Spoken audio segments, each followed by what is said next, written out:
Now that both those guys are back, I think Texas Tech was the first game that they were back. Now, do you feel like you kind of have a fully stocked secondary now that you have everyone? I mean, Carl got injured, and that's been about 2 months since you last lost Carl.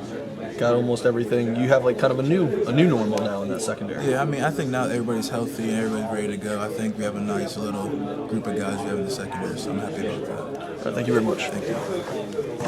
You look at Kansas; they're 0-10. Have you ever been a part of a winless team like that in high school, or how do you stay motivated when you look at that and don't have any wins? I mean, it's easy to say motivated because this same Kansas team beat us 2 years ago in Kansas, where we were just kind of sleepwalking through the season. We thought we were going to beat them. They just took away our bowl hopes, so we got to be motivated against Kansas. Even though they're 0-10, they're going to play hard against us. From their perspective, if you had to be a part of a 0-10 team, what would you do to stay motivated week by week? Just trying to spoil somebody's season. Like they did last week, they almost beat TCU. The year before, they must beat TCU. So, I mean, I think they play hard. They want to just spoil somebody's season and just get a win whenever they can. You weren't in the same role, but what do you remember from that game 2 years ago? I was actually just watching it at home because I had surgery on my labrum, so I couldn't travel, and I was just frustrated because I wanted to go to a bowl game and they beat us, so definitely some motivation.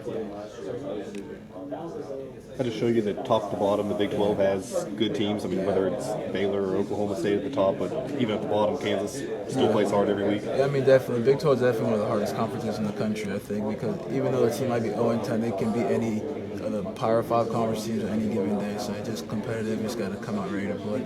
Stood out to you in that game against TCU? I mean, it seems like I know they had some major injuries, TCU did, but what did they do so well? Oh, they just played hard. I mean, if you play hard, you can eliminate a lot of the mistakes you might make on the field. So just have great effort, and they just wanted to play. What do the coaches tell you about kickoff and just performing well in hopes of reserving a starting spot at some point? Just go hard. I mean, kickoff's the first play of defense, so if you want to be on defense, you got to bust your butt on kickoff. So that's kind of the motto I kind of live by on kickoff. What has Coach Scott kind of instilled in you guys to be able to have you guys playing at this level? Coach Scott, he's been doing a good job with us. He just wants us to just play fast, don't think too much. He tries to simplify the techniques and stuff so we can just play fast and just react instead of thinking about what to do. Coach DeForest still have his hand quite a bit in special teams. He still helps Coach Scott out with some of the things, but I mean, they both kind of do a little bit of their own thing on special teams. How much is bowl eligibility on this team's mind at this point? Is it the number one thing, or is it kind of in the background? I mean, we just want to be better than we were last year. I mean, we have a ton of seniors on this year's roster, so we want to make sure they get to a bowl game, be able to celebrate a bowl win, which we haven't had in a while, so that's the goal for our team this year.